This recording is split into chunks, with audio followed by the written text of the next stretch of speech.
vamos a hablar de la definición, prácticamente los síndromes coronarios agudos son varias afecciones potencialmente mortales que se van a asociar a isquemia y a infarto agudo de miocardio que resulta en una disminución repentina en el flujo coronario o un aumento en la demanda de miocardio que excede la perfusión. Es decir, es la afección aguda de los vasos coronarios que van a generar isquemia. Hay múltiples etiologías, entonces las que vemos acá en rosado pues son las tres causas más importantes, que es el infarto agudo del miocardio con elevación del ST, sin el ST y la angina inestable. El 95% de los casos pues es un trombo que como tal está generando la oclusión, pero pues no, generalmente un infarto tiene que ser exclusivamente por un trombo. Respecto a la epidemiología, pues como bien sabemos, a nivel mundial pues es la principal causa de mortalidad, es la enfermedad coronaria del tipo de enfermedad cardíaca más común, siendo la causa número 1 en Estados Unidos. Se ven 130 millones de consultas a servicios de urgencia al año, representando el 5.4% dolor torácico y el 30% de todas las muertes del mundo. En Colombia, pues vemos que para el 2017 hubo una tasa de 244 muertes por 100.000 habitantes, y el 71% correspondieron a mujeres. Para el 2008 se vio 17 millones de casos por una enfermedad cerebrovascular, de las cuales 7.2 millones fueron causadas pues, por una enfermedad coronaria primero. Respecto a los factores de riesgo, pues son varios. Estos pues son como los más importantes. El primero es la edad avanzada, más de 55 años en hombres y más de 65 en mujeres. El sexo masculino pues también es bastante importante y pues antecedentes familiares positivos. También la enfermedad arterial periférica, personas con diabetes, personas que fuman, con sobrepeso, el consumo de sustancias psicoactivas, hipertensión, una enfermedad renal crónica estadio 2 con una tasa de filtración glomerular menor a 60 mililitros minutos, un infarto agudo del miocardio previo o pacientes con revascularización cardíaca previa. Entonces, para hablar de algunas definiciones, primero la angina pues corresponde como tal al dolor debido a la isquemia. En esta guía pues entonces vemos algunas definiciones. La primera corresponde a la angina estable o típica, que debe presentar estas tres características para definir si es un dolor típico. Y la primera es la semiología clásica. Es decir, este dolor retroesternal, opresivo, que se irradia a miembros superiores o mandíbulas. El segundo es un dolor que debe ser provocado por un aumento en la demanda de oxígeno, que no necesariamente tiene que ser el ejercicio, también puede ser provocado por estrés, inclusive susto. Y el tercero es el dolor que se alivia en reposo, de 15 a 20 minutos máximo, o con la administración de los nitratos se alivia. Entonces, si perdón un momentico, doctora. Sí, señor. Es que no sé si es mi celular donde estoy conectado o es que hay un como que no se completa lo que dice. Dolor torácico tipo angina se ven tres características importantes. Entonces, el primero es la semiología clásica, que es el dolor retroesternal, opresivo, irradiado a miembros superiores y a mandíbula. El segundo es un dolor provocado por un aumento de la demanda de oxígeno, ya sea ejercicio, pero no solo el ejercicio se implicado, sino también el estrés, inclusive el susto. Y el tercero es un dolor que se alivia en reposo de 15 a 20 minutos máximo o con la administración de los nitratos.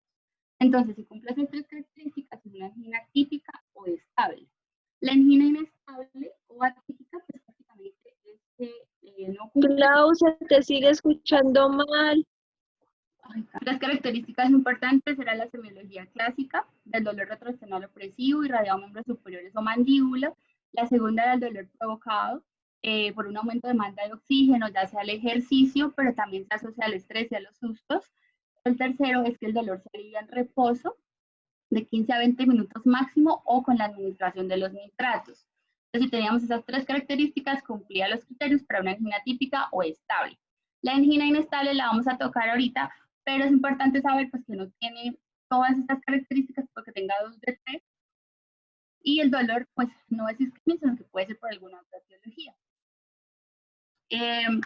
Y lo otro, pues corresponde pues, o sea, como tal la angina, o sea, un dolor torácico no por angina, y vamos a ver ahorita cuáles otros pueden ser los diagnósticos diferenciales. Y esta clasificación Es una clasificación de la New York Heart Association y también de la Canadian Cardiovascular Society, que utilizan para definir la gravedad de la angina, pues que va de grado 1 a grado 4 en las dos, siendo pues leve, clase 1, a ya una angina severa, con episodios que ocurren con un esfuerzo mínimo o sin esfuerzo. Pues estas clasificaciones útiles para la certificación del riesgo y también como para evaluar la eficacia de la terapia médica. ¿Me están escuchando bien, cierto?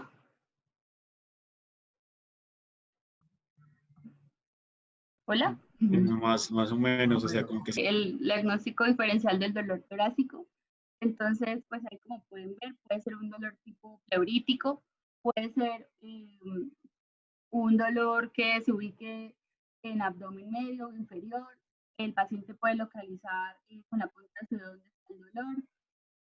Puede que sea de breve duración, puede que sea más grave al inicio, puede que se irradia las piernas.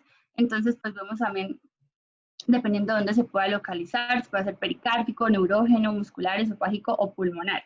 Y pues acá describen cómo sería ese tipo de dolor. Y entonces de los diagnósticos diferenciales, entonces podría ser causas cardiovasculares no isquémicas, pudiendo ser disección aórtica, aneurisma aórtico en expansión, pericarditis o embolia pulmonar. Y las causas no cardiovasculares pueden ser las causas pulmonares como neumonía, pleuritis, neumotórax, gastrointestinales, por ejemplo, el reflujo gastroesofágico, espasmos esofágicos, úlcera péptica, pancreatitis, enfermedad biliar. Las musculoesqueléticas, pues tenemos la costocondritis, radiculopatía cervical, inclusive desórdenes psiquiátricos que serían más como los somatomorfos y alguna otra etiología a descartar. Entonces, vemos que un paciente pues con un dolor torácico, podemos pensar en un síndrome coronario agudo. De estas, pues como habíamos dicho, vamos a ver si es un infarto con elevación del ST, sin elevación del ST o angina inestable. La angina inestable, entonces la primera que vamos a ver es aquella angina que va a cumplir estas características, no es esa angina bonita, típica que habíamos dicho, sino que va a ser aquella que se va a presentar en reposo, que es de reciente comienzo, desde que empieza ese dolor, va a ser muy severo. Puede ser una angina acelerada o increciente, que es decir, que cada vez va a requerir un estímulo para desencadenarse, o puede ser que también tenga una angina posinfarto, o sea, que aparece en los días siguientes a un infarto.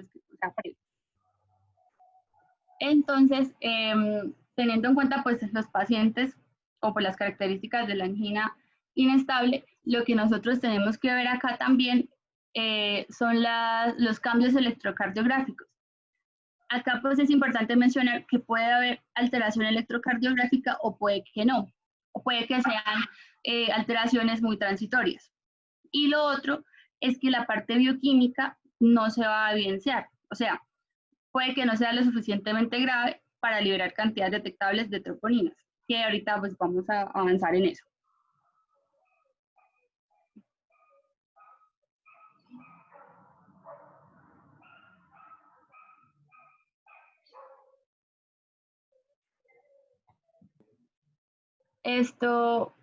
Voy a poner mi celular para ver si de pronto me pueden escuchar un poquito mejor.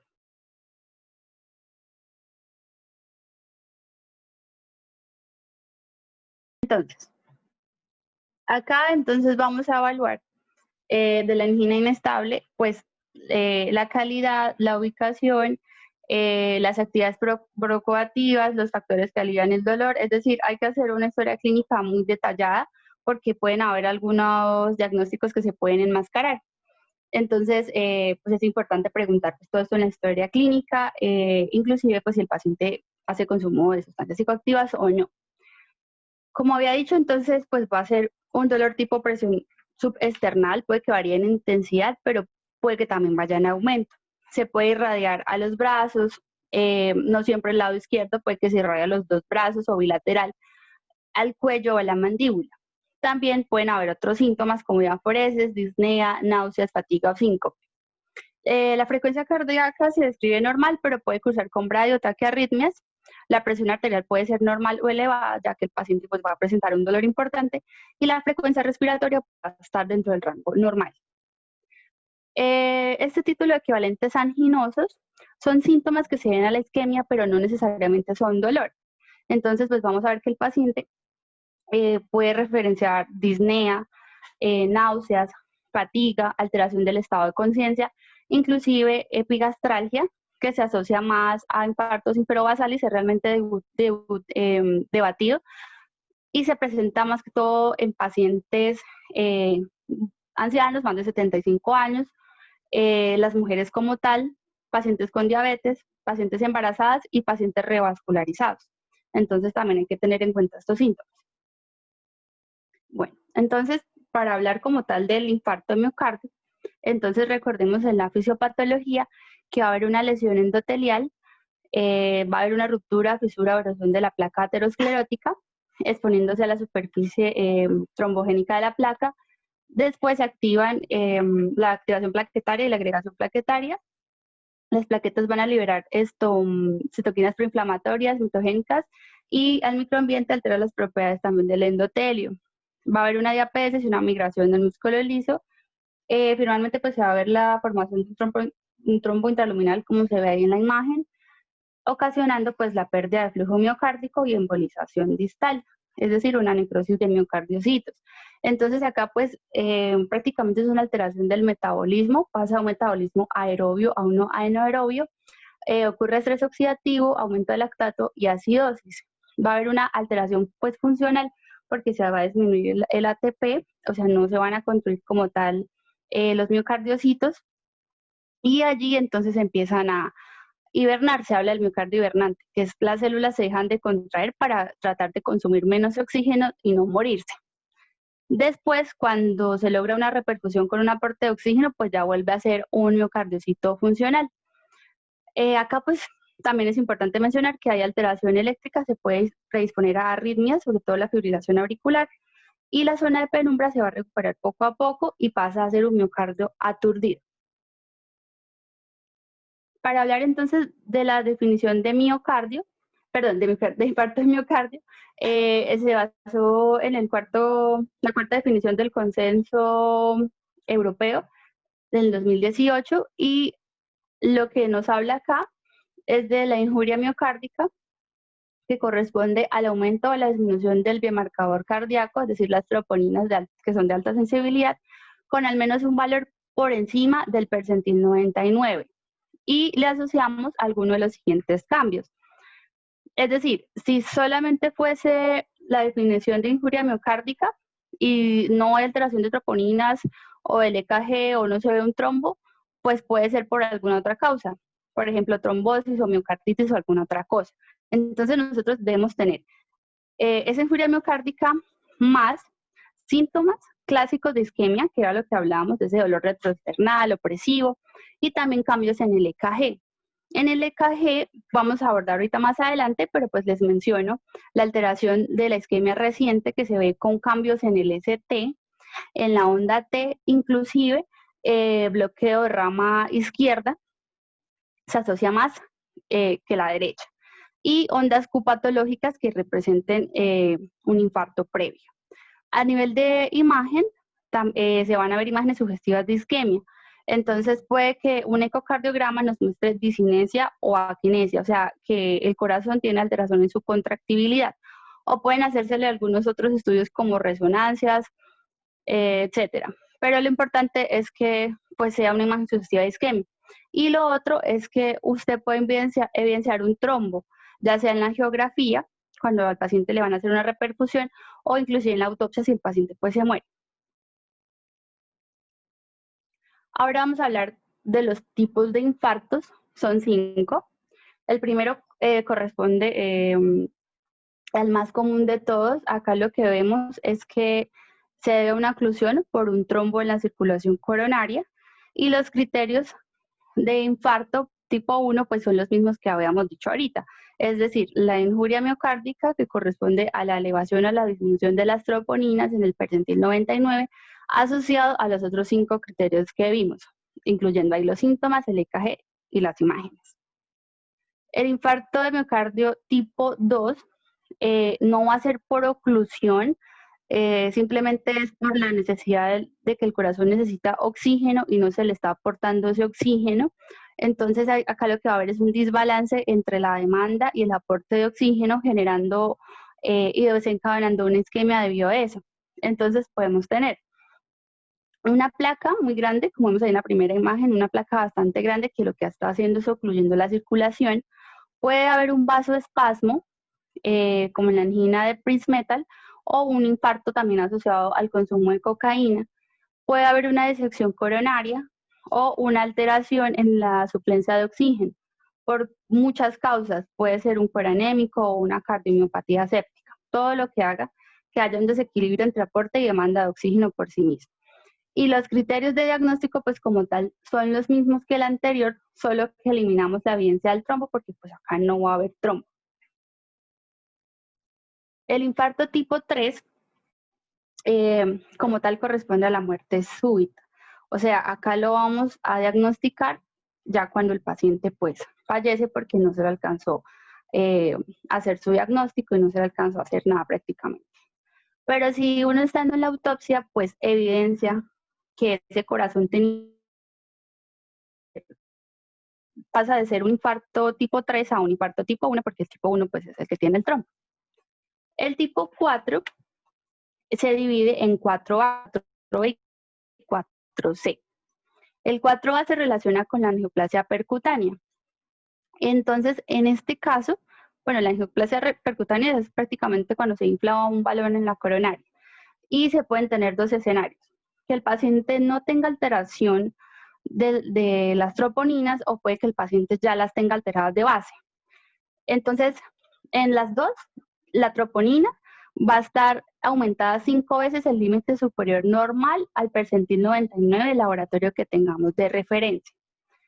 Si ya teníamos alteración, entonces usamos esto, más de 5 veces el límite superior, y le agregamos un cambio mayor al 20% de la troponina anterior y la nueva que se está diagnosticando, es decir, a este nuevo infarto.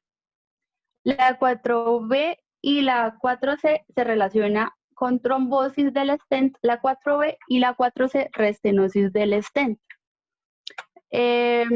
Acá la 4B lo que hace es clasificarla también según el tiempo, o sea, la clasificación temporal, ya sea agudo, subagudo, tardío o muy tardío, relacionado pues con esa estenosis del stent. Y los criterios diagnósticos de estas 4B y 4C prácticamente son iguales al infarto de miocardio tipo 1. Respecto al infarto de miocardio tipo 5, pues esta va a estar relacionada con el bypass coronario. Y pasa lo mismo, puede que tengamos un paciente sin alteración de las troponinas o con alteración de las troponinas. Acá pues es prácticamente, pues ahí pueden ver como que se hacen los puentes coronarios con injertos de venas y estos pues se ocluyen, entonces hace referencia a ese tipo de infarto. Y pues acá vemos pues que la troponina se eleva 10 veces más arriba del percentil 99. Y también miramos más del 20% aumenta la troponina anterior. Ya un momento. Bueno, espera un momentico ahí. Bueno, entonces vamos a hacer unas cosas como puntuales. Bueno, la primera es respecto a un paciente que se presenta con dolor torácico. Entonces, si bien la gran mayoría de los pacientes que tienen un síndrome coronario agudo van a presentar un dolor de características típicas que ustedes ya lo han escuchado, lo han repasado con las intervenciones de sus compañeros. Entonces, el dolor normalmente retroesternal o subesternal, típicamente opresivo, que se puede irradiar a miembros superiores, no necesariamente a miembros superiores izquierdos, se puede irradiar a ambos miembros, a la región del cuello, que es un dolor que preocupa cuando este se torna más de 20 minutos de duración, que se está dando en reposo, ¿sí? Y que pues el paciente lo puede asociar también con síntomas como náuseas, con diaforesis, como una descarga autonómica. Entonces, eso es lo que uno tiene que tratar de indagarle al paciente que está consultando por un dolor torácico, ¿sí? No es diferente un dolor torácico de características prioríticas a un dolor torácico en el contexto de un evento coronario. Sin embargo, hay siempre cuando uno esté abordando un dolor torácico, siempre hay que evaluar la posibilidad de que este sea cardiovascular, pero no isquémico. Y a eso me refiero entonces a valorar y tener presente que existen los síndromes aórticos agudos, donde hay un dolor que normalmente no es opresivo, sino un dolor que los pacientes describen como desgarrante, ¿sí? Un dolor severo desde su inicio, un dolor que en cuestión de minutos y antes de una hora quizás alcanza su máxima intensidad, que se puede presentar en el dorso, ¿sí? Y esas características o ese tipo de dolor lo deben alertar a uno como médico a buscar otra condición, no necesariamente un infarto. Obviamente a ese paciente yo le voy a tomar un electro y lo voy a enfocar, pero debo alertarme a la posibilidad que podemos estar ante otra condición que también con mayor mortalidad que inclusive el síndrome coronario agudo. Entonces, no olvidar eso porque a veces como que no se pregunta, no se indaga y eso es importante. De hecho, si usted tiene un paciente que con un dolor típico, pues ese paciente muy probablemente teniéndole un invasivo que el que no. Sin embargo, la doctora lo mencionó, hay situaciones o condiciones de los pacientes en que pueden hacer no un dolor típico, ¿sí? Entonces, los pacientes adultos mayores, los pacientes diabéticos, los pacientes renales, las embarazadas, en fin. Entonces pueden tener unos escenarios de dolor torácico atípico, pero entonces el abordaje va a ser el sustrato o el riesgo que tiene ese paciente, que es otra cosa muy importante que hay que valorar, ¿sí? ¿Cuál es el sustrato cardiovascular de ese paciente para pensar que sí puede estar causando con un evento coronario agudo, ¿sí? Entonces, esas cosas hay que tenerlas presentes al momento de hacer este abordaje. Con respecto a lo que se llama síndrome coronario agudo, la gran mayoría de los pacientes que llegan a urgencias por síndrome coronario agudo tienen infarto sin elevación del ST, casi que el 80%. El restante son infartos con elevación del ST. Entonces, yo tengo un dolor torácico agudo de características de coronariopatía, pues debo mirar en qué clasifico a mi paciente. Es un infarto con elevación del ST y para definir eso yo necesito pues un contexto clínico de mi paciente y ver un electrocardiograma que me muestra una elevación del ST. De lo contrario no puedo hacer más diagnóstico, ¿sí? Aunque hay una excepción, ahorita la mencionamos o la mencionamos después. 2, ese paciente tiene dolor torácico, le hago un electro, el electro puede estar normal o anormal, ¿cierto? Pero debo evaluar y complementar con los biomarcadores cardíacos. Entonces yo puedo tener lo siguiente: dolor torácico, cardiograma normal y biomarcadores cardíacos positivos. Puedo tener dolor torácico, electrocardiograma anormal, pero no con elevación del ST. O sea, todo menos elevación del ST y troponinas positivas. Yo puedo tener un electrocardiograma anormal, pero que no sea elevación del ST con troponinas negativas. Entonces, ¿qué es lo que quiero dar a entender? Es el infarto sin elevación del ST se define con un contexto clínico de dolor en un paciente con unos factores de riesgo ya establecidos, probablemente, que tiene un electro que puede ser normal o anormal, pero con biomarcadores cardíacos positivos. Y un paciente con biomarcadores cardíacos negativos, clasificar como angina inestable. Angina inestable.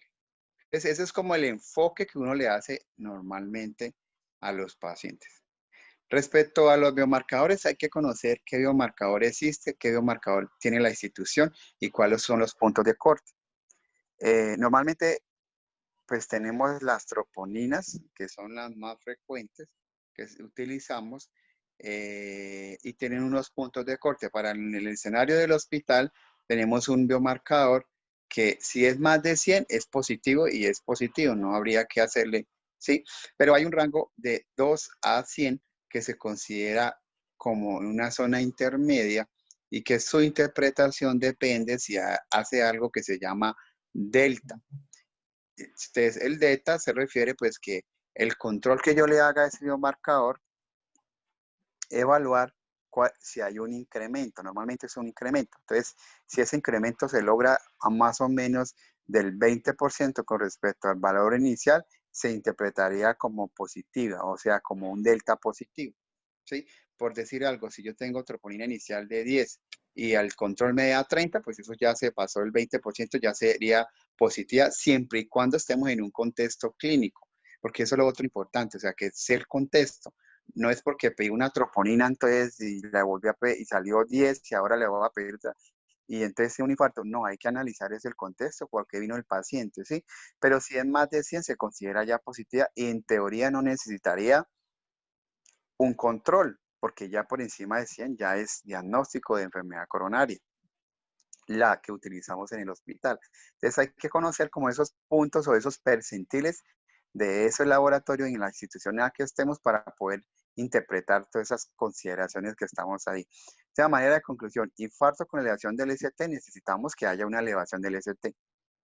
Y no necesitamos que salgan las troponinas para confirmar que sí es un infarto con elevación del ST. Cuando yo hablo de infarto con elevación del ST, hablo de un infarto que verdaderamente se considera por una elevación del ST típica, ¿no? Pues eso lo van a hablar y mencionar en el próximo seminario. En el caso de la angina inestable y el infarto sin elevación del ST, realmente el escenario clínico puede ser el mismo, el electro puede ser normal o anormal, y la gran diferencia es que en la angina inestable las troponinas son negativas y en el infarto sin elevación del ST son positivas. Espero haber dejado el mensaje inicial con esta intervención. Listo, sí, señor. Bueno, entonces, continuando, respecto, bueno, el infarto agudo de miocardio sin elevación del segmento ST, entonces, pues como había dicho el doctor, pues vamos a ver que la característica del paciente clínica va a ser un dolor torácico retroesternal opresivo. Literal, los pacientes pueden referir como si algo lo estuviera aplastando o se para en el pecho, irradiado a mandíbula, al brazo izquierdo, pero hay estudios que asocian más diagnóstico inclusive del brazo derecho que el izquierdo o ambos brazos, el cual va a ser más de 10 minutos. Y los otros síntomas, pues, que también debemos considerar, la diaforesis, las náuseas, el síncope, el dolor abdominal, la disnea de nuevo o aumento inexplicable y la fatiga inexplicable, que pues eran los síntomas atípicos, y pues recordar los pacientes como que lo van a presentar con más frecuencia. Respecto al abordaje inicial, pues prácticamente en los primeros 10 minutos todo paciente con dolor torácico y sospecha de síndrome coronario aguda se le debe hacer un EKG de 12 derivaciones. También consideramos pues que se le debería tomar una radiografía de tórax pues para descartar algunas otras causas y pues estratificar como tal el dolor. Entonces pues en esta guía de UpToDate pues nos dice que prácticamente sí, en los primeros 10 minutos debemos hacer un triage bastante rápido, obtener una historia clínica y un examen muy enfocado en el síndrome coronario. Se dice que se puede dar aspirina a menos de que tenga decisión aórtica, entonces puede ser una consideración. La nitroglicerina cada 5 minutos por 3 dosis a menos de que esté contraindicada. Establecer el acceso venoso pues para obtener las muestras de sangre para mirar las troponinas. Pues que el paciente idealmente esté en una institución que se le haga una monitorización electrocardiográfica continua, y pues si el paciente necesita oxígeno suplementario, pues se le puede indicar. También, bueno, Y se supone que en los 30 minutos pues ya deberíamos tener una historia completa clínica, el resultado de los biomarcadores, exámenes complementarios si llegado el caso lo requerimos. Las guías europeas pues nos recomiendan, pero UpToDate pues es bastante sensato y nos recomienda que se debe hacer un EKG a todo paciente con dolor torácico más de 30 años, por encima de 50 años pacientes que tengan equivalentes anginosos y más de 80 años en pacientes que presenten dolor abdominal, náuseas o vómito. Para el diagnóstico tenemos pues dos pruebas reinas. La primera es el electrocardiograma y la segunda son los biomarcadores, que pues como vimos en la definición del infarto agudo de miocardio son lo que necesitamos para hacer el diagnóstico. Respecto a los biomarcadores cardíacos, pues existen de muchos tipos. Están las troponinas, las mioglobinas, CKMB, pero acá pues lo idealmente es usar las troponinas, idealmente las ultrasensibles, que son la troponina T y la troponina I. Entonces, las troponinas, su bioquímica ante un evento isquémico va a ser más específico y más sensible. Van a subir más o menos hacia las 4 o 6 horas, pero las ultrasensibles se van a detectar durante la primera hora. Por eso, pues, son las más ideales. Se supone que van a estar elevadas más o menos de 7 a 10 días y van a tener un pico de elevación de 24 horas. Y la CKMB, pues, la avalaba la guía europea, pero las guías americanas la retiran como pruebas válidas, pues refieren pues que las troponinas son más sensibles y más específicas. Pueden haber otros diagnósticos diferenciales que hagan que se aumenten las troponinas, ya sean causas cardíacas o causas no cardíacas. Dentro de las causas cardíacas podemos tener la miopericarditis aguda, crisis hipertensivas, insuficiencia cardíaca aguda, cardiopatías de estrés, taquiarritmias, bradiarritmias, contusión cardíaca, disección aórtica. Dentro de las no cardíacas pueden ser insuficiencia renal aguda, alguna situación crítica como sepsis, insuficiencia respiratoria, daño neurológico, quemaduras, radiomiólisis, entonces pues son bastante las causas. Y lo otro es, la otra prueba reina pues es el EKG. Saber de EKG en isquemia pues es algo muy importante de entender y pues la mayoría de libros de la alegría nos hablan que de la isquemia, de la lesión, entonces nos dividen si es subendocárdica o subepicárdica. Cuando tenemos isquemia, la asocian más a las ondas TES. Entonces, si es picuda, nos corresponde una isquemia subendocárdica, mientras que una isquemia subepicárdica corresponde a una T negativa, la cual debe ser simétrica. Y la lesión, pues, refiere como tal al infradesnivel del ST o al supradesnivel del ST. Entonces, pues para ser prácticos es mejor como hablar de la lesión subendocárdica que pues solo va a sufrir el endocardio y va a corresponder al infarto agudo de miocardio sin elevación del ST. Y la lesión subepicárdica es mejor llamarla transmural porque pues acá prácticamente va a estar comprometido todo, incluyendo el endocardio. Y corresponde al infarto agudo del miocardio con elevación del ST. Entonces, aquí vamos a ver como las fases del infarto. En los primeros minutos vemos unas ondas T hiperagudas, unas ondas T hiperagudas van a ser simétricas, diferentes a las de la hipercalemia. Posteriormente va a haber una alteración en el ST. Entonces acá podemos ver que puede que haya un aumento o un infradesnivel del ST. Después, en horas, puede aparecer la onda Q, que es la onda Q patológica, que indica como tal necrosis. Entonces, pues acá vemos la onda patológica Q. Y bueno, esta imagen nos muestra, o sea, cómo va progresando el EKG. El EKG es normal, acá ya van a haber cambios de isquemia, acá vemos una elevación del ST, una lesión en etapa temprana, esta es una lesión horas después, y va a empezar a aparecer la necrosis. Y, bueno, me falta decirles, entonces la onda T en necrosis va a ser negativa, y posteriormente semanas o meses después, uno ve la onda T positiva y ve las ondas Q patológicas. Lo otro importante es pues uno saber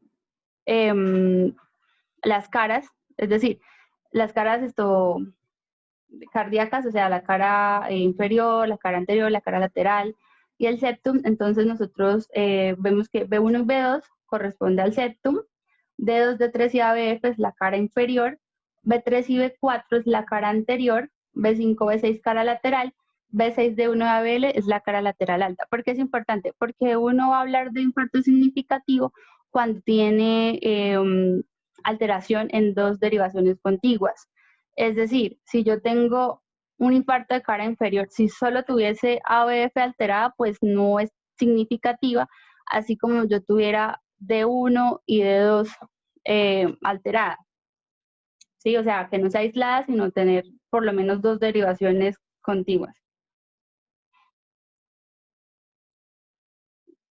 Entonces, los hallazgos electrocardiográficos, según la Sociedad Europea, que hablan o sugieren isquemias son los siguientes. La primera es una depresión significativa del segmento ST o una elevación significativa del segmento ST, las ondas Q patológicas y estos otros, no vamos a abarcar en ellos, pero se los voy a mencionar. Puede haber una enfermedad multivaso que se caracteriza por elevación del ST en los segmentos ABR y B1 y el resto de derivaciones van a estar con depresión del segmento ST. La otra es la elevación del ST en ABR y B1, pero sin depresión generalizada del ST, correspondiendo a un infarto agudo de miocardio cara derecha.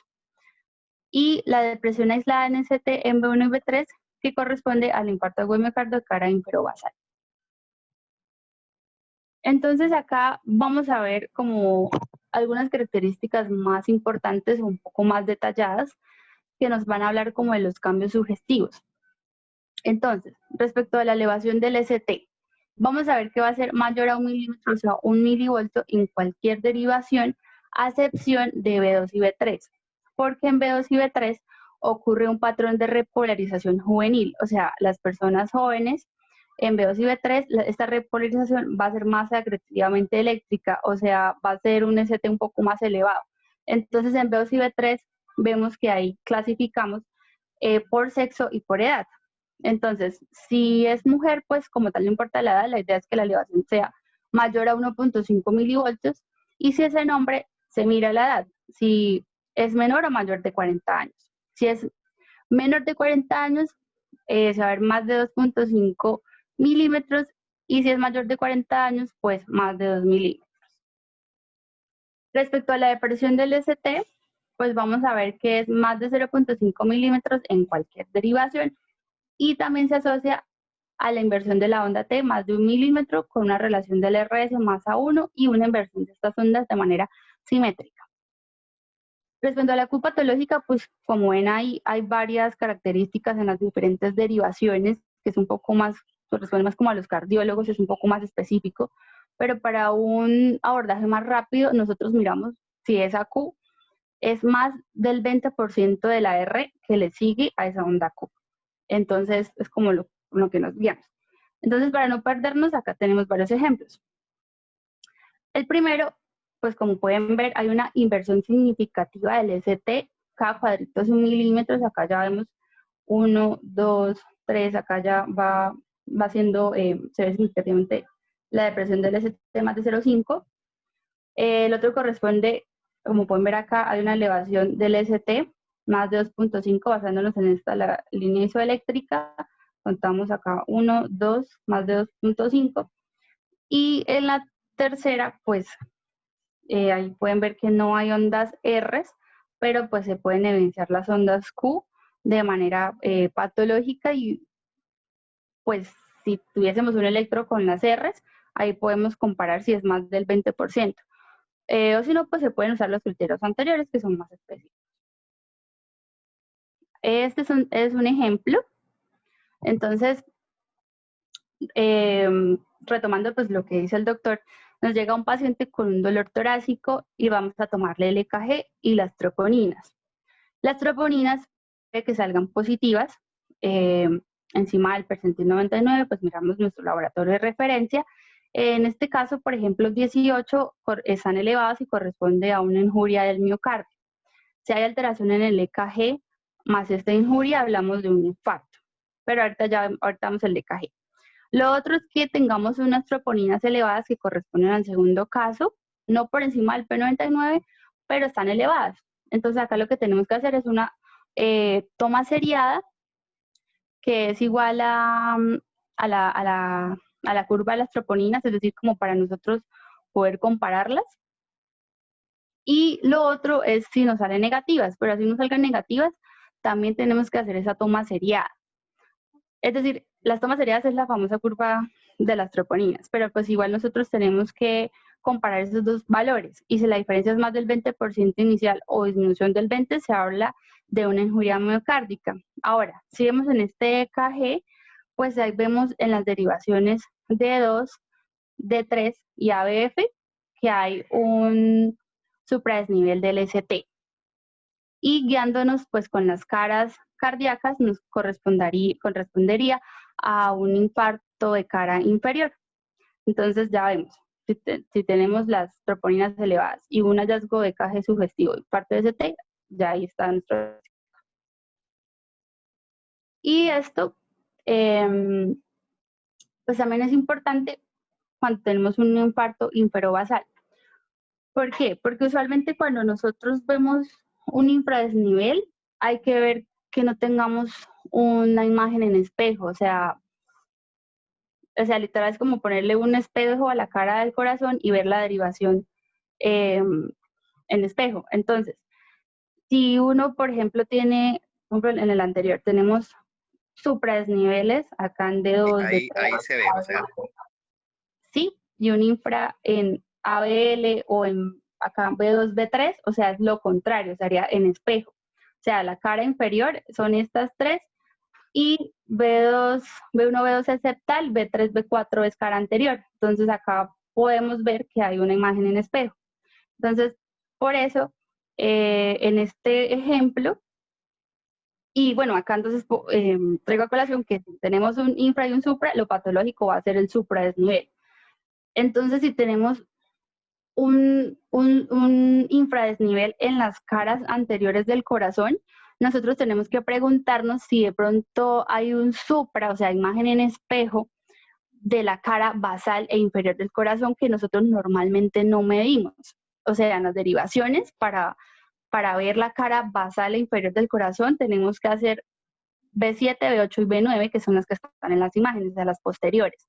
Entonces, si tenemos un infradesnivel de cara anterior, debemos solicitar derivaciones de posteriores para confirmar si en estas derivaciones hay un supra del ST, que sería exactamente la imagen en el espejo, como pueden ver es la misma morfología, perfectamente igual.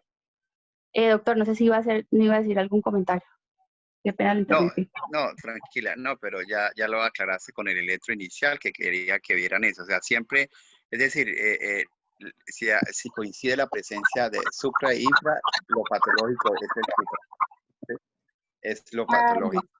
Entonces, eso se evidenció ahí en lo que mostrabas en el electro, que hay un supradesnivel del ST en toda la cara inferior y hay una imagen de infradesnivel, que es como una imagen en espejo en la región anterior.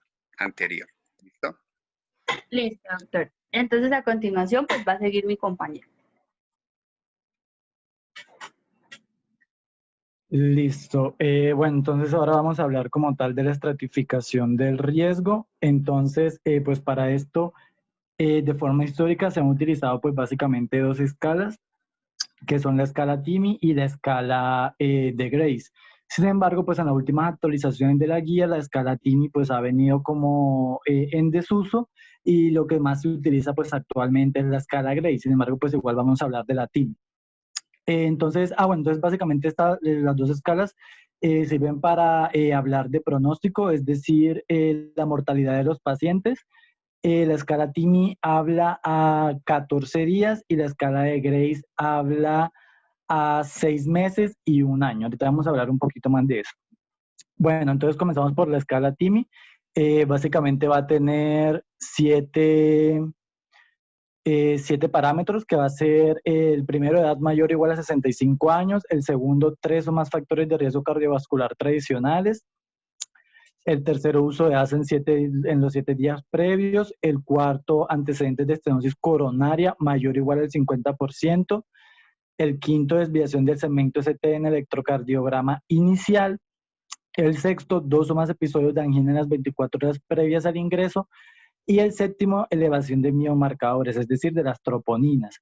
Entonces, cada uno de estos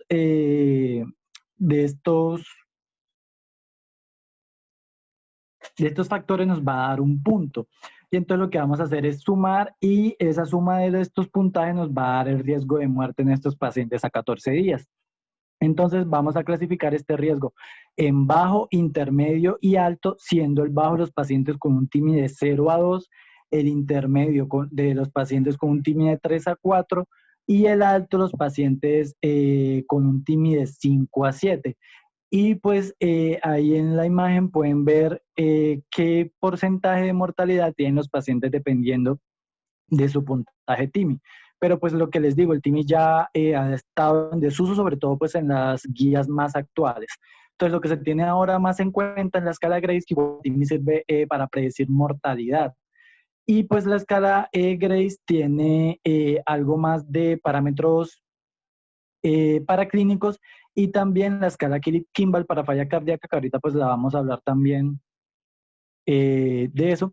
Entonces, la escala de riesgo de Grace básicamente va a tomar estos 8 parámetros: la edad, la presión arterial sistólica, la frecuencia cardíaca, la creatinina del paciente, los biomarcadores, los cambios del segmento ST, si el paciente tuvo o no paro cardíaco al ingreso, y pues su clasificación Kimball.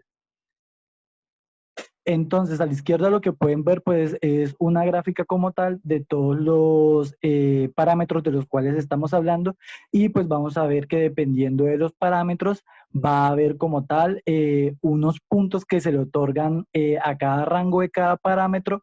Con eso se va a hacer la sumatoria, y pues dependiendo de eso como tal nos va a dar el score de Grace, y pues a su vez esto es lo que nos va a dar el porcentaje de mortalidad. Entonces, pues ahí en la tabla podemos ver que se encuentran los parámetros que había hablado anteriormente, y que el paro cardiorrespiratorio, la elevación de las enzimas y la desviación del segmento ST, pues como tal no tiene rango, sino es como tal el hecho de que haya estos parámetros. Y pues a la derecha lo que podemos ver es el riesgo de mortalidad dependiendo del score, después de haber hecho pues la sumatoria de todos estos parámetros. Entonces vamos a tener, por ejemplo, que una persona con un score de Grace de 0,87 va a tener una mortalidad de 0 al 2%.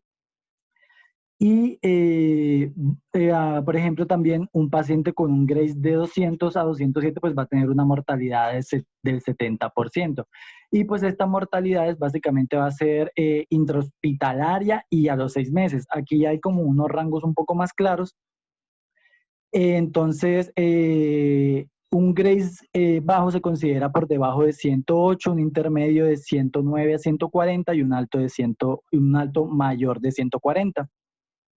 Entonces vamos a ver que los pacientes con un Grace bajo intrahospitalariamente van a tener una mortalidad menor al 1%, un Grace intermedio del 1 al 3% y un Grace alto mayor al 3%.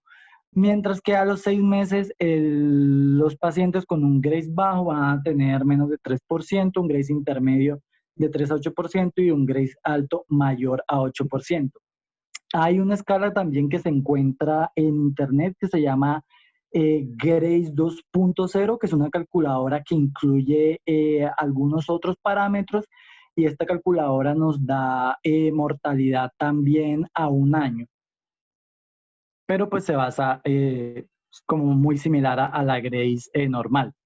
Y pues esta es la escala Kimball, que era lo que estábamos hablando, que es uno de los parámetros para calcular el score de Grace. Y pues vamos a tener básicamente 4 grupos. El primero pues son pacientes sin signos ni síntomas de insuficiencia cardíaca izquierda. El Kimball 2 son pacientes con estertores o crépitos húmedos, un tercer ruido cardíaco o un aumento de la presión venosa yugular, Un Kilit-Kimball 3 es un paciente con edema agudo de pulmón, y un Kilit-Kimball 4 es un paciente que se encuentra en shock cardiogénico, hipotenso, o hay una evidencia de vasoconstricción periférica que está proliguria, cianosis o diaforesis, o un paciente con un edema pulmonar mayor al 50%.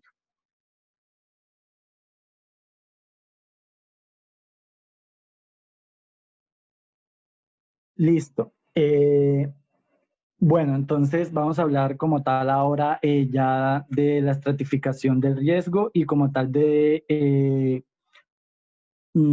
¿cómo decirlo? Como que con esta estratificación del riesgo lo que vamos a hacer es ver, seguir un algoritmo de qué es lo que se va a hacer con el paciente. Entonces, van a haber una serie de criterios para ver pues si el paciente necesita una estrategia invasiva inmediata, mediata o una estrategia invasiva en menos de 72 horas. Entonces, vamos a ver que en estos pacientes se recomienda la estrategia invasiva inmediata, es decir, en menos de 2 horas, si cumplen algunos de los siguientes criterios, que pues básicamente son pacientes que se encuentren en un estado grave. Entonces va a tener que cumplir uno de los siguientes criterios, que son inestabilidad hemodinámica o shock cardiogénico, un dolor torácico recurrente o persistente refractario a tratamiento médico, que eso lo vamos a ver más adelante, arritmias con riesgo vital o parada cardíaca, complicaciones mecánicas del infarto, insuficiencia cardíaca aguda con angina refractaria o desviación del ST, y cambios dinámicos recurrentes de la onda ST, especialmente si va a haber una elevación intermitente del ST.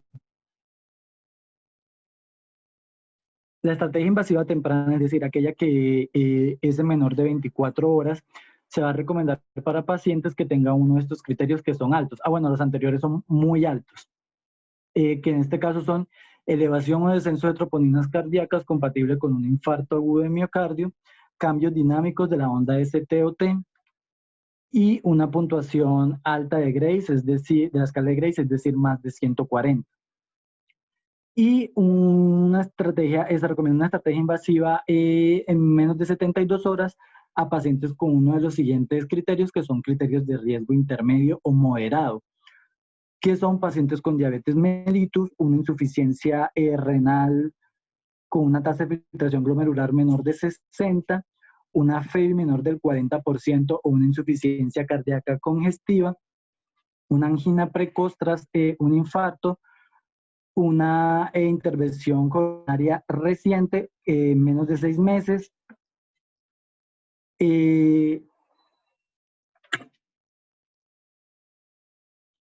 un bypass previo y una puntuación de Grace intermedio, que es pues lo que habíamos hablado entre 109 y 140.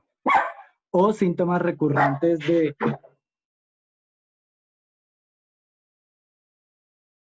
Qué pena. O síntomas recurrentes o isquemia documentada en pruebas no invasivas. Y pues también vamos a tener un manejo conservador, que este manejo conservador es más que todo pues en la angina inestable, que pues es el paciente que no nos va a presentar como tal una elevación de las enzimas cardíacas. Y los grupos que tengo abajo, los ancianos, los pacientes frágiles, los pacientes con demencia, con enfermedad renal crónica, con cáncer o con riesgo de complicaciones hemorrágicas, son generalmente grupos de pacientes que se ha visto que no se benefician de estas estrategias invasivas. Bueno, entonces para el tratamiento como tal nos vamos a basar en la guía europea del 2015. Entonces vamos a tener primero que saber que el objetivo del tratamiento del síndrome coronario agudo sin elevación del ST es aliviar la isquemia y prevenir el infarto de miocardio y la muerte, y no va a ser trombolizar, pues como vamos a ver mañana con el síndrome coronario agudo con elevación del ST. Y pues va a haber unas indicaciones de unidad coronaria, que es una angina continua, un paciente que se encuentra en inestabilidad hemodinámica, arritmias no controladas o pacientes con infartos muy extensos. Entonces, en esta diapositiva está como básicamente el tratamiento médico inicial, que es lo que se tiene que dar al paciente para ayudar con todo lo que es el control del dolor anginoso y pues el alivio de la isquemia como tal. Entonces, primero vamos a tener en cuenta el oxígeno. Ha habido mucho debate acerca del uso del oxígeno en estos pacientes, sobre todo pues en aquellos en los cuales no presenten saturaciones bajas, porque el administrar oxígeno a estos pacientes lo que nos va a causar pues es un aumento de radicales libres y nos puede llegar incluso a empeorar la lesión miocárdica en el caso de que la haya. Entonces el oxígeno se recomienda en pacientes que tengan una saturación de oxígeno menor al 90%, una dificultad respiratoria o unas características de alto riesgo de hipoxemia. Bueno, entonces, en cuanto a medicamentos, van a estar los betabloqueadores, se tienen que dar dentro de las primeras 24 horas. Dentro de ellos se incluyen pues el metoprolol, el carvedilol y el bisoprolol. Y tenemos que tener en cuenta que los betabloqueadores están contraindicados en algunos tipos de pacientes. ¿Cómo son los pacientes que se encuentran en un vasoespasmo? Pues sobre todo aquellos que son consumidores de cocaína, que tienen algún trastorno por consumo de cocaína, y aquellos en los cuales su son desconocida, porque pues lo que vamos a terminar causándole es un daño al paciente. Y en estos casos específicos lo que se sugiere pues es el uso de calcioantagonistas como el verapamil. Otro de los medicamentos que se encuentran indicados son los nitratos, para todo lo que tiene que ver pues con la vasodilatación y la disminución de la isquemia y del dolor del paciente. Entonces, como había dicho Claudia, pues está la nitroglicerina, que la dosis va a ser de 0.3 a 0.0 miligramos cada 5 minutos hasta 3 veces sublingual. Y pues las guías lo que hablan es que generalmente pues los nitratos intravenosos van a tener una mayor eficacia que aquellos que son sublinguales. Y en cuanto a la analgesia, tenemos la morfina, pero esta solo se recomienda en aquellos pacientes en los cuales el dolor isquémico no haya seguido con el uso de betabloqueadores ni con el uso de nitratos. Bueno, se me había olvidado decirles que en el caso de los nitratos están contraindicados en aquellos pacientes que han consumido inhibidores de fosfodiesterasa en las últimas 48 horas, como es el caso del sildenafil.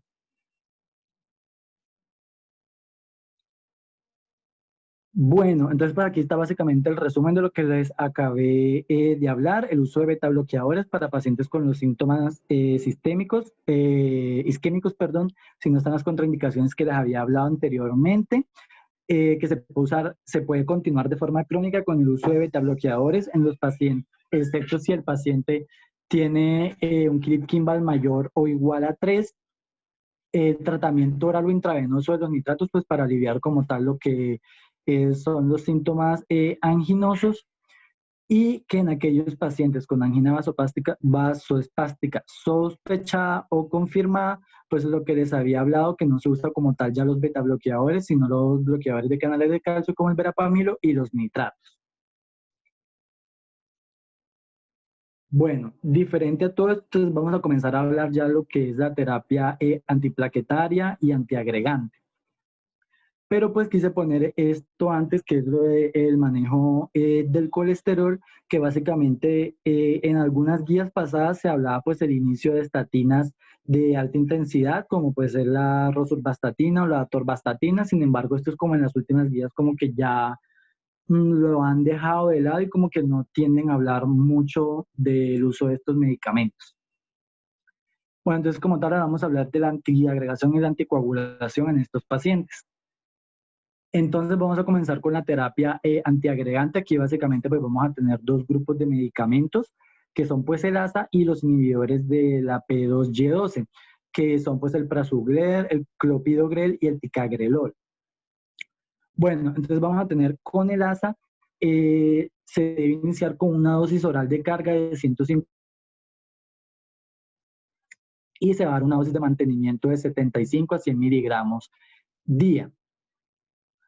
En cuanto a los inhibidores de la P2Y12, pues se encuentran los tres medicamentos que les comenté anteriormente. El clopidogrel, pues es como el medicamento que ha tenido, por así decirlo, como más historia en el síndrome coronario agudo, pero sin embargo, pues con la llegada del prasugrel y del ticagrelol, pues el clopidogrel se ha visto como algo desplazado por estos medicamentos. Sin embargo, pues hay algunos problemas. Digamos, el Prasugler son pacientes que generalmente tienen que tener conocimiento de la anatomía coronaria, pues para iniciar este tipo de medicamentos. Entonces, por eso en algunos casos, pues aunque el Prasugrel tiene mayor, digamos por así decirlo, efectividad que el Clopidogrel, pues se tiende mucho a usar aún el Clopidogrel. Bueno, entonces en cuanto a las dosis iniciales, con el ticagrelor vamos a iniciar con una dosis de carga de 180 miligramos y luego de eso vamos a seguir con 90 miligramos 2 veces al día. Y pues este medicamento, como le había dicho, junto con el Prasugler, pues han tenido como mejores resultados a la hora de evaluar y hacer el seguimiento a este grupo de pacientes. Bueno, con el Prasugrel, entonces vamos a tener que tiene una dosis de carga de 60 miligramos y vamos a continuar con 10 miligramos día.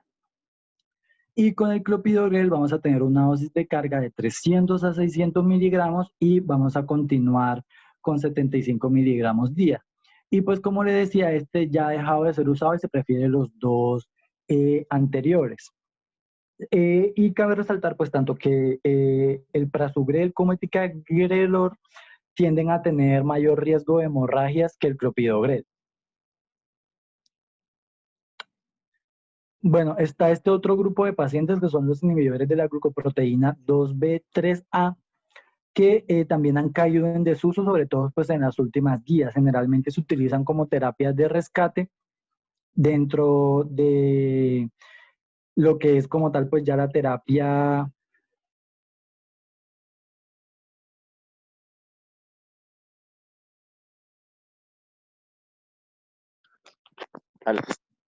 Perdón, se me cayó un momento. Dentro de lo que es Sí, como tal la terapia. ¿esos medicamentos? Señor. Perdón. Bueno, entonces del manejo médico que hasta ahora has mencionado, digamos que en los 3 escenarios de infarto, pues síndrome coronario agudo, uno tiene el manejo de antiagregación, que se da es una doble antiagregación en los 3 escenarios. El ASA, si no hay contraindicación, se le da la dosis que ya hemos mencionado. Tradicionalmente damos 300 y continuamos 100, pero uno podría continuar una dosis de mantenimiento un poco inferior, solo es que las tabletas de ASA que están incluidas, bueno, o las que dan más generalmente las aseguradoras son las tabletas de 100, pero las tabletas de 81 miligramos se podrían utilizar, solo que pues son las más costosas y por eso quizás no se dan, pero uno podría continuar con mantenimiento en menos cantidad. Respecto a la doble antiagregación con el segundo antiagregante es donde quizás debe quedar algunas cosas claras. El clopidogrel se le puede dar a todo el mundo, ¿sí? Sin problema, pero el clopidogrel no es la opción para todo el mundo. Los pacientes que son de alto riesgo, definidos por escala de Grace, conforme lo explicaron ahí sus compañeros, los Grace de moderados o altos, es decir, Grace por encima de ¿cuánto? De 109. De 108, ¿sí? O 109, ¿sí? Deberían recibir una doble antiagregación diferentes al clopidogrel, ¿sí? Entonces ellos deberían recibir ticagrelor. Los de bajo riesgo sí se les puede colocar clopidogrel, pero si no hay más, pues al de alto y moderado riesgo me toca ponerle clopidogrel, no lo voy a dejar sin nada, ¿sí? Esos medicamentos tienen unas diferencias desde el punto de vista farmacocinético, que hace que, por ejemplo, el inicio de la acción del clopidogrel sea 2 horas frente a menos de 30 minutos del ticagrelor. Y ya notan una diferencia muy grande en que a un paciente de alto riesgo usted le da un medicamento que le haga efecto casi que en los próximos minutos. Entonces, ahí van a darse cuenta de eso. Aparte de eso, el clopidogrel es un profármaco, lo que hace que su metabolismo de primer paso sea un poquito más demorado y el efecto se logre. Entonces, por eso hay mejores opciones. Lo que pasa es que esas otras opciones todavía no están incluidas en el plan obligatorio de salud y para administrarse a los pacientes hay que hacer el trámite del MIPRES y todo lo que implica esa parte, ¿sí? Esa parte. ¿Qué pasa con el Prasugrel? El Prasugrel es un medicamento que se recomienda que no se administre a los pacientes hasta que no se conozca la anatomía coronaria. Normalmente, antes, cuando se usó en el estudio en el que se evaluó el Prasugrel, los pacientes que le dieron a Prasugrel antes de conocerse la anatomía coronaria, se dieron cuenta que los pacientes que llevaban a cateterismo y que iban a requerir cirugía de revascularización miocárdica se complicaban más con eventos de sangrado. Por eso el Prasugrel no lo usamos de primera línea, sino se usa de acuerdo a las recomendaciones que da el cardiólogo hemodinamista después del procedimiento, ¿sí? Entonces, ¿qué tenemos? Clopidogrel y ticagrelor. Bajo riesgo, clopidogrel, moderado o alto riesgo, ticagrelor. Pero si no hay más, toca darle clopidogrel. La dosis son 300 miligramos en bolo, un mantenimiento de 75 miligramos y el ticagrelor, tabletas de 90 miligramos, se dan bolo de 180, se continúa mantenimiento de 90 miligramos cada 12 horas. El nombre comercial más famoso del ticagrelor es el Brilinta. Brilinta. Entonces, para que tengan esa información ahí. O sea que si el paciente es de moderado o alto riesgo por escala de Grace, por eso es importante calcular el Grace en los pacientes, usted podría optar por darle ticagrelor en lugar de clopidogrel siempre y cuando esté disponible. Entonces, eso es el manejo médico de la doble antiagregación. El otro manejo que se le da al paciente, ¿cuál es?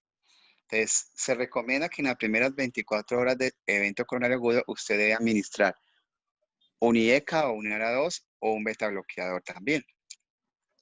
Pero eso ¿de qué depende? Depende de particularidades del paciente. Usted no le va a poner un carvedilor o un metoprolol a un paciente que tiene frecuencia cardíaca de 60, 50, ¿sí? No se lo va a colocar. Usted la meta es que el paciente disminuya como el consumo de oxígeno y por eso lo quiere que el paciente esté beta bloqueado. Pero si el paciente debuta con 50, pues hay que mirar qué está pasando en esas 50 por minuto. Es porque posiblemente debe tener algún problema. ¿Sí? Entonces a ese paciente no le vamos a poner beta bloqueadores. Si el paciente llega con tensión de 160, pues muy posiblemente todavía no es momento de ponerle un losartán o un enalapril. ¿Sí? Entonces, esas son las particularidades que hay que mirar antes de aprendernos de pronto unas mnemotecnias que a veces nos aprendemos, que la mnemotemia del infarto es tal, pero obviamente eso depende de cada paciente, ¿sí? Entonces, y para eso es importante recordar el Killy-Kimball. El Killy-Kimball es una clasificación, como la mencionaron ahí, evaluando qué tanta falla cardíaca y disfunción ventricular izquierda tiene ese paciente que hizo un evento coronario agudo. El que no tiene evidencia de signos de falla cardíaca lo dejan como 1. El que tiene evidencia de falla cardíaca pero no tiene edema pulmonar lo dejan como 2. El que tiene evidencia de falla cardíaca con edema pulmonar agudo lo dejan como 3. Pero el que está tan mal que hizo difusión ventricular y tiene colapso hemodinámico por un choque cardiogénico quedaría como Killy-Kimball 4. Entonces, también depende del Killy-Kimball, usted va a definir si a los pacientes se le pone o no se le pone todos esos medicamentos que estamos colocando. Al Killy-Kimball 4 no le podemos poner un beta bloqueador, ni mucho menos al Killy-Kimball 3. Se le colocaría entre 1 y el 2. El 1 sin tanto problema, pero el 2 habría que reevaluar y hacerle seguimiento. Entonces, vea que las cosas no son como tan simples si uno no ha hecho la valoración completa del paciente y ha tenido como su estado hemodinámico presente, ¿no? Entonces, eso sería la doble antiagregación, eso serían los beta bloqueadores, IECA o ARA2. Las estatinas, se recomienda estatinas a altas dosis en el evento agudo sin importar el perfil lipídico. No me importa si no tiene colesterol alto, se debe administrar estatinas por sus efectos no solamente hipolipemiantes, también efectos pediotrópicos descritos con el uso de las mismas específicamente atorvastatina y rosuvastatina, las que se recomiendan para síndrome coronario agudo. Y dosis altas son 80 miligramos de atorvastatina, ¿sí? Es la dosis recomendada. O en su defecto, 40 miligramos de rosuvastatina. Esos son los medicamentos recomendados. Esos otros medicamentos que iba a mencionar el doctor ahí, que eran, puede mencionarlo, bueno, esos medicamentos no los usamos los médicos generales ni tampoco los usamos los internistas. Esos medicamentos son de uso exclusivo de los hemodinamistas.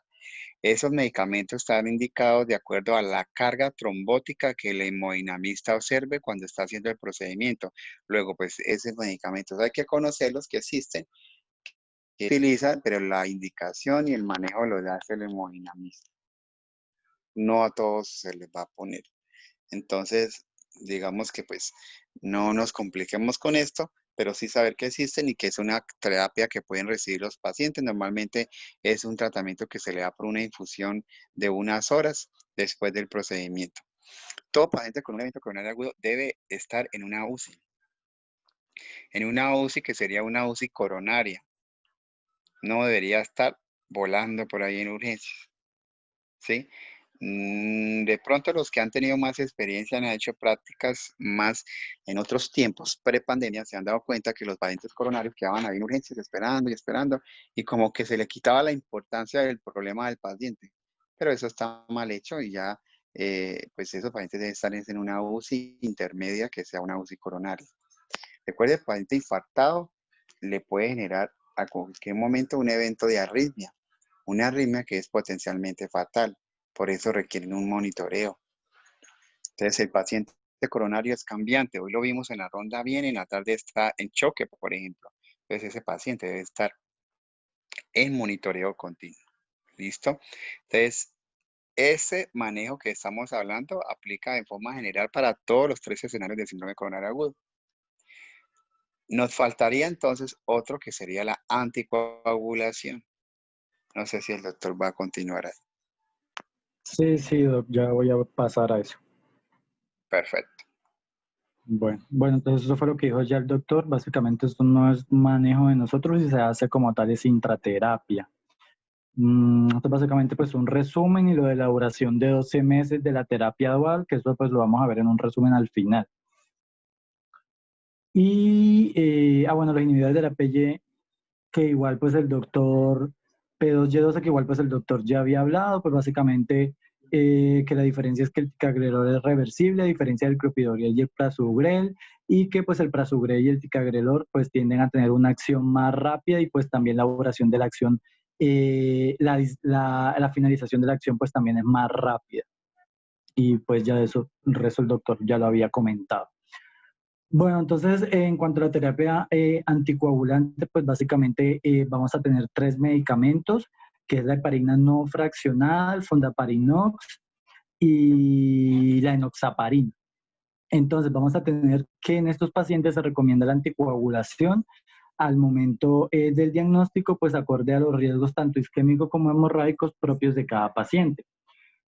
Como tal, lo que tiene como primera línea de evidencia es el fondaparinox.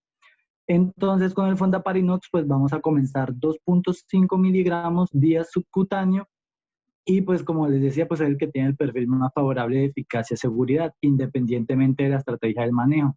Es decir, si vamos a hacer la intervención coronaria percutánea o como tal el bypass. Bueno, existe un cuarto medicamento que es la bivalirrudina.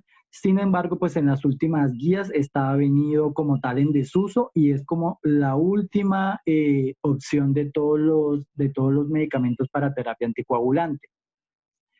Y como tal de segunda opción pues estaría la heparina no fraccionada y la enoxaparina. Entonces, con la heparina no fraccionada vamos a comenzar de 70 a 100 unidades internacionales kilogramo IV o de 50 a 70 unidades internacionales si se combina pues con los inhibidores, pero ya vimos que eso como tal no lo manejamos nosotros. Y esto pues para los pacientes que se van a someter a la intervención coronaria percutánea y que no han recibido anticoagulación previamente. Aquellos pacientes tratados con fondaparinox en las dosis que habíamos hablado, si que se van a someter al ICP, pues está recomendado un único bolo intravenoso de la heparina no fraccionada de 70-85 unidades internacionales kilogramo.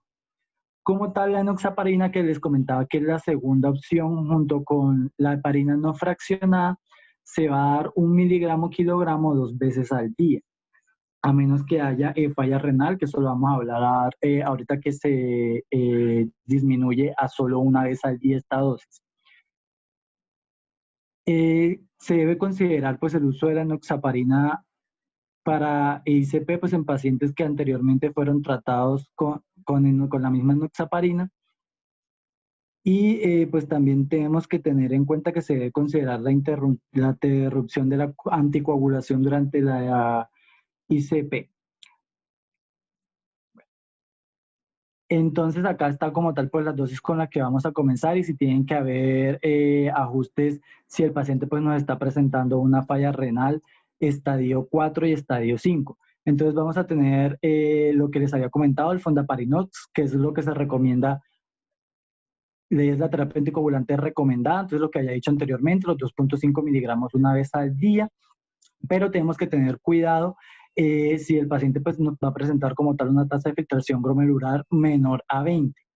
La enoxaparina y la heparina fraccionada, que son las segundas opciones, y pues la diferencia de la heparina no fraccionada con la enoxaparina es que no requiere ajuste de dosis pues, en los pacientes que tienen ya como tal enfermedades renales crónicas avanzadas. Mientras que la enoxaparina, lo que les había dicho, después de un estadio 4, ya se suspende la segunda dosis y pues solo se da el miligramo kilogramo subcutáneo 1 vez al día. Bueno, esto es lo mismo y pues básicamente pues para hacer abajo en la parte que está subrayada en rojo, que en el caso del síndrome coronario agudo sin elevación del ST, pues como tal no vamos a dar una terapia fibrinolítica.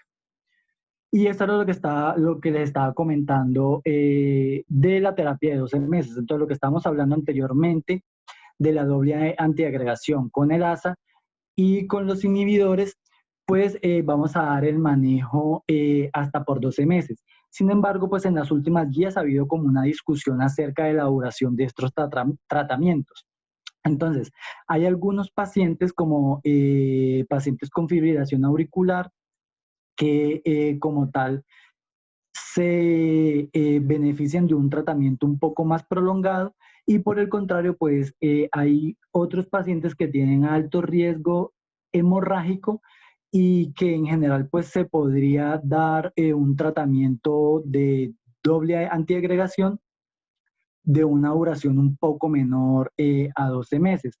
Pero sin embargo, pues lo que se está tratando en las guías no actualizadas siguen siendo pues el tratamiento de doble antiagregación hasta 12 meses. Y pues después de haber como tal terminado los 12 meses en aquellos pacientes que se hizo solo el tratamiento médico y en los pacientes que se hizo la intervención coronaria, vamos a continuar con el ASA 75 a 100 miligramos cada 24 horas y en aquellos pacientes en los que se hizo el bypass también se va a hacer la continuación del ASA estas mismas dosis. ¿Va a comentar algo de eso, Doc? Bueno, de la anticoagulación, entonces los anticoagulantes que más van a estar familiarizados ustedes en la mayoría de instituciones va a ser con las heparinas de bajo peso molecular y más específicamente la enoxaparina, ¿sí? Entonces esa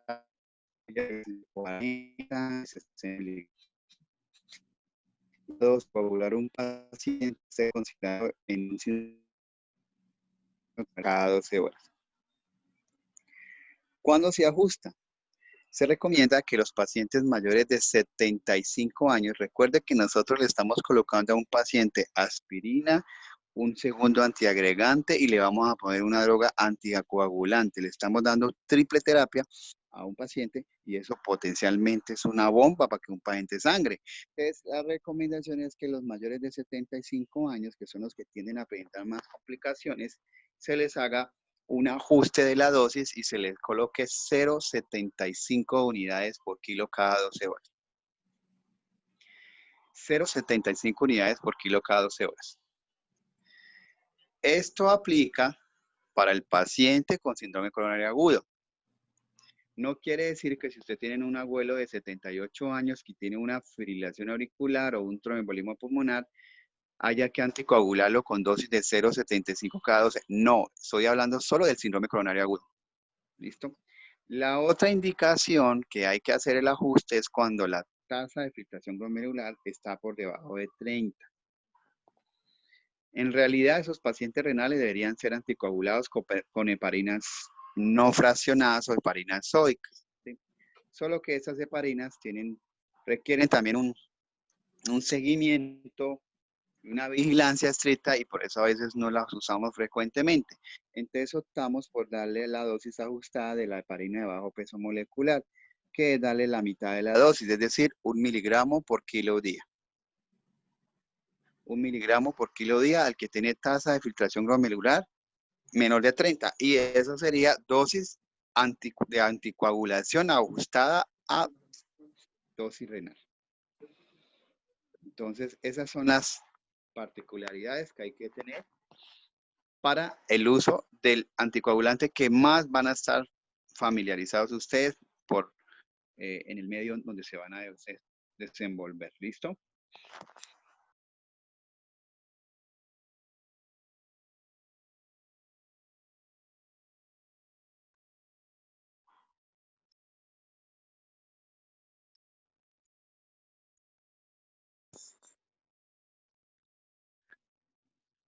Bueno, y pues para finalizar, pues vamos a tener las dos vías de tratamiento posibles para estos pacientes. Entonces vamos a tener lo que es la estrategia invasiva temprana y lo que es la estrategia inicial guiada por isquemia.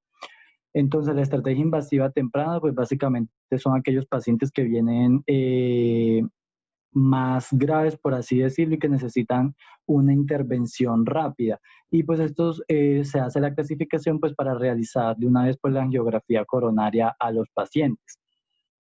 Mientras que la estrategia inicial guiada por la isquemia pues son pacientes que vienen sin gravedad con escalas de Grace y TIMI bajas, y pues lo que se va a hacer pues es el manejo médico inicial en los dos tipos, en las dos vías. Sin embargo, pues en la estrategia inicial guiada por la isquemia lo que vamos a hacer es una posterior evaluación pues para definir el uso de angiografía, y que esta pues se va a hacer en los pacientes en los que fracasa la terapia médica, que es básicamente el paciente que no responde a los betabloqueadores y a los nitratos y a todos los medicamentos que ya le hemos administrado para disminuir la angina lo más posible. Aquellos que tienen evidencia objetiva de isquemia identificados con una prueba de esfuerzo no invasiva, aquellas que tienen indicadores clínicos de riesgo pronóstico muy alto, que es lo que estamos hablando pues de las escalas, sobre todo la de Grace, que es lo que ya hemos hablado, que es la más útil, y aquellos que tienen síntomas isquémicos refractarios o inestabilidad hemodinámica o rítmica, vamos a tener que realizar pues la angiografía como tal urgente y ya como tal los procesos de revascularización. Entonces, como había hablado, tanto en la estrategia dirigida por isquemia como en la estrategia invasiva temprana, se va a iniciar tanto la doble antiagregación, que pues es todo lo que habíamos hablado anteriormente, junto con los anticoagulantes, que pues ya también lo habíamos hablado. Entonces, en estos pacientes que tenemos la terapia guiada por isquemia, vamos a realizar pruebas de esfuerzo no invasivas. Entonces vamos a tener los pacientes de riesgo bajo e intermedio que han estado libres de isquemia en reposo, o aquellos pacientes con actividad de bajo nivel durante un mínimo de 12 a 24 horas que ha permanecido asintomático y 2 a 5 días posteriores al evento. También la prueba de esfuerzo en la cinta de correr en pacientes capaces de hacer ejercicio, en los cuales el EKG no ha tenido cambios de DCT en reposo. La prueba de esfuerzo como modalidad de imagen en pacientes que pueden hacer ejercicio pero que tienen cambios de DCT en el EKG en reposo que pueden interferir con la interpretación de este, en pacientes sometidos a una prueba de ejercicio de bajo nivel, que en los cuales puede haber modalidades de imágenes que pueden agregar información pronóstica a este tipo de pacientes. También las pruebas de esfuerzo farmacológico más las imágenes y las pruebas de imágenes no invasivas para evaluar la función ventricular izquierda en pacientes con síndrome coronario agudo. Entonces, en la estrategia invasiva, pues va a haber, como habíamos visto al principio, una estrategia invasiva inmediata, temprana, y pues la estrategia invasiva en menos de 72 horas. Entonces, en la estrategia invasiva temprana, que es la que se hace dentro de las primeras 24 horas, vamos a ver que va a facilitar la estratificación del riesgo de una forma más temprana y pues acelera como tal el proceso de revascularización al paciente. Además, los pacientes tienden a ser dados más rápido de su alta hospitalaria, pero pues puede generar demandas logísticas en un sistema de salud que pues no es, digamos, en el nuestro no es que tengamos esto en todas partes.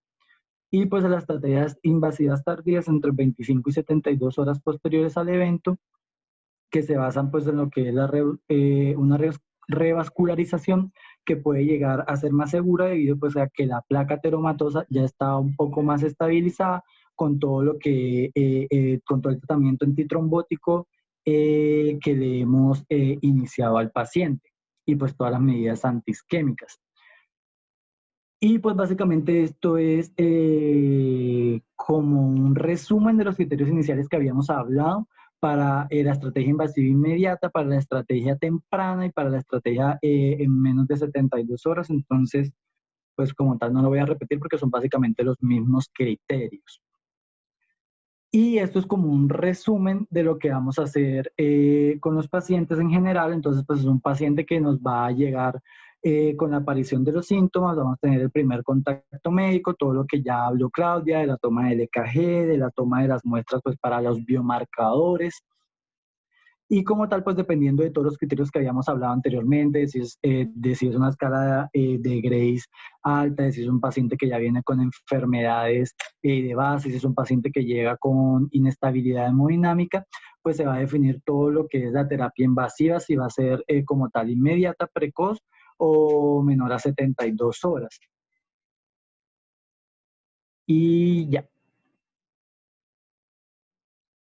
Bueno, entonces, o sea, el mensaje aquí es que el manejo médico del síndrome sin elevación del ST, pues en cuanto a médico, es decir, las terapias farmacológicas que uno utiliza, pues prácticamente va a ser igual al evento con elevación del ST, ¿sí? No va a variar mucho. Sin embargo, bueno, les voy a dejar una tarea respecto a eso. Pero entonces, el infarto sin elevación del ST no se tromboliza. No se va a trombolizar sin elevación del ST. Entonces, se le ofrece un manejo médico y se define en qué momento, de acuerdo al riesgo, se lleva a una estratificación, de acuerdo a lo que el doctor mencionaba, cuáles factores o condiciones del paciente me obligan a llevarlo a una condición inmediata, menos de 2 horas, a una condición de menos de 24 horas o en un tiempo de menos de 72 horas. Y ahí pues el doctor ha presentado en 2 ocasiones esos factores de riesgo. Obviamente, el paciente que esté choqueado, paciente con dolor recurrente, el paciente con complicaciones eléctricas o mecánicas debe ser llevado de forma inmediata, es decir, antes de 2 horas. ¿Sí? Eso es como una parte importante.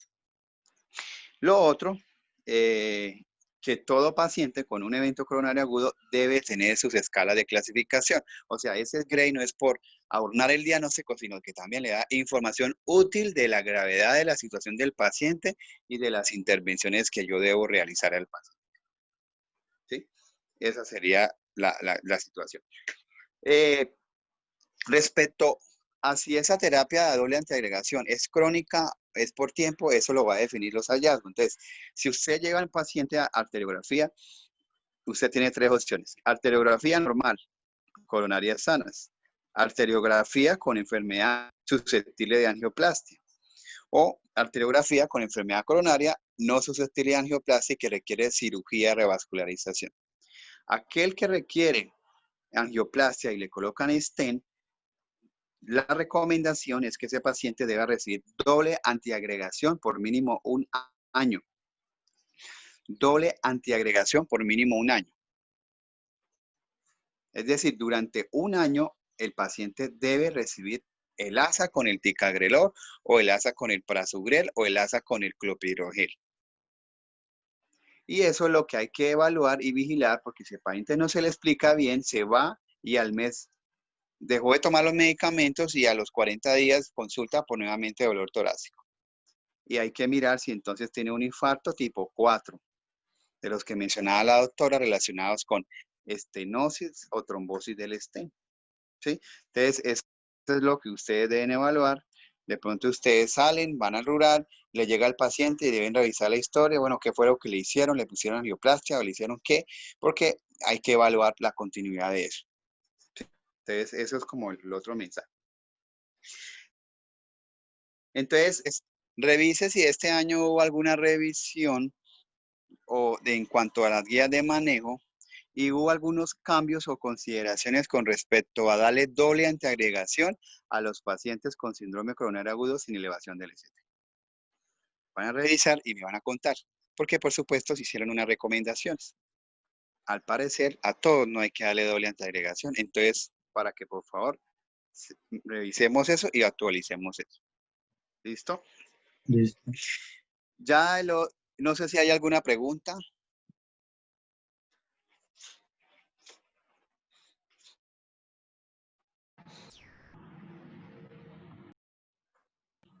No, de momento no, señor. No. Bueno, listo.